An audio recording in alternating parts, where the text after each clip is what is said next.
Dans le prochain épisode de Demain nous appartient. Tandis que la tentative de suicide de Justin relance l'enquête, Sophia et Romain ont une altercation avec Camille.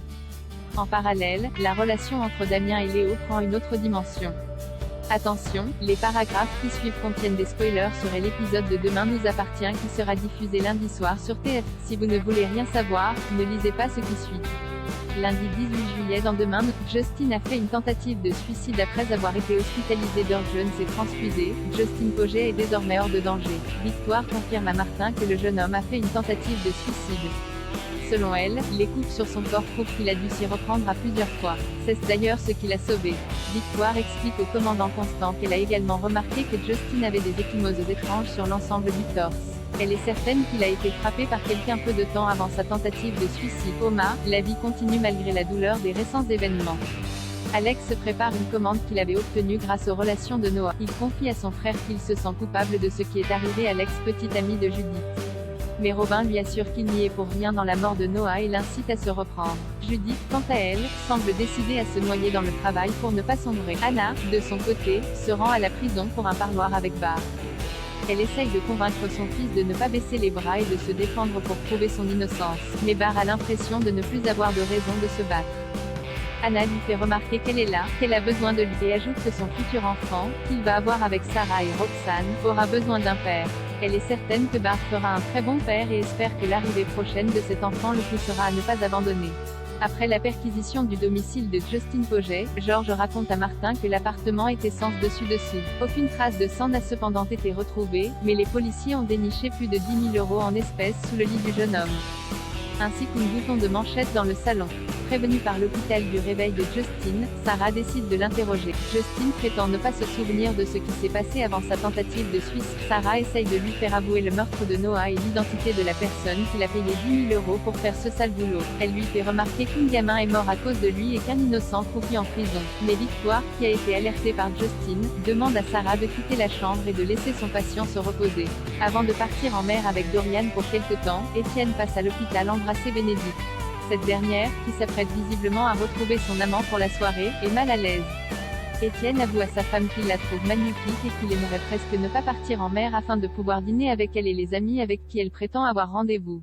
Il assure également à Bénédicte qu'elle va beaucoup lui manquer. Le bouton de manchette trouvé chez Justin a été analysé mais les prélèvements pour une recherche ADN sont insuffisants.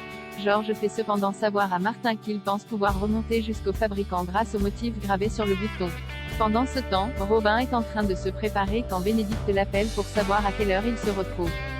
Quand il raccroche, il s'aperçoit que l'un de ses boutons de manchette a disparu. Alex débarque ensuite et lui propose d'aller boire un verre.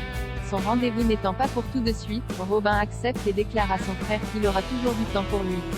Mais une fois qu'Alex a le dos tourné, Robin change totalement d'expression et lance un regard noir en direction de son petit frère. Sophia décide de partir plus tôt que prévu en Espagne. L'enquête clandestine des Aurore et William sur Romain n'a rien donné. Les collègues des Aurore de la brigade financière n'ont rien trouvé de suspect au sujet du petit ami de leur fille. Manon essaie de faire comprendre à ses parents que Romain et Sophia sont vraiment amoureux, mais les douaniers ne veulent rien entendre.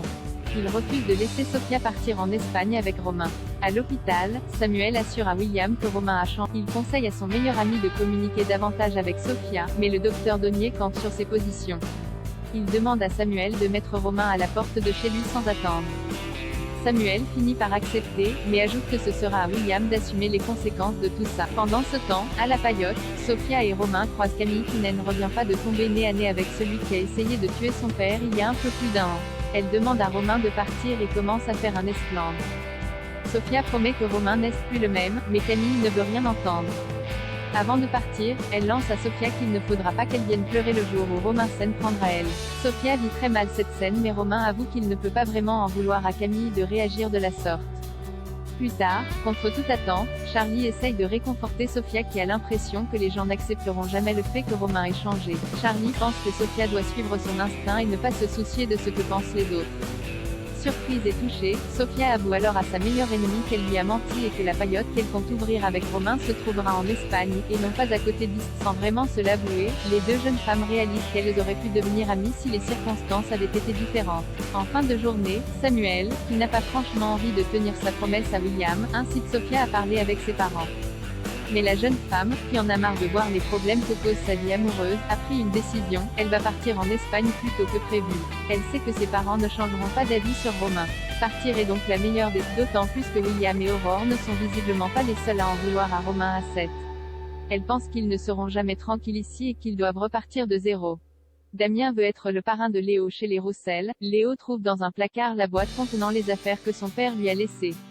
Audrey voulait attendre qu'il soit plus grand pour les lui donner, mais Léo semble heureux d'avoir ces quelques souvenirs de Stanislas, dont une montre que Damien l'aide à faire fonctionner. Ne travaillant pas aujourd'hui, Damien propose ensuite à Léo d'aller faire un tour. Ils se rendent tous les deux à la Paillote, où ils se lancent dans une partie d'échecs sur la plage tout en discutant. Léo avoue qu'il aurait aimé que son père soit présent à son dernier tournoi pour le voir gagner. Damien propose alors de venir à son prochain tournoi, et Léo est ravi.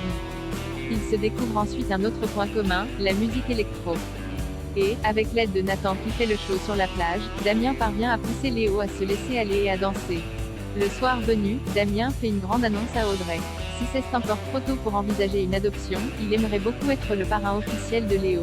Audrey se demande ce qu'il en adviendra s'ils se séparent un jour, mais Damien jure que cela ne changera rien à son engagement ni à son affection pour Léo. Même si, pour Damien, il n'y a aucune raison qu'ils se séparent puisqu'ils s'aiment.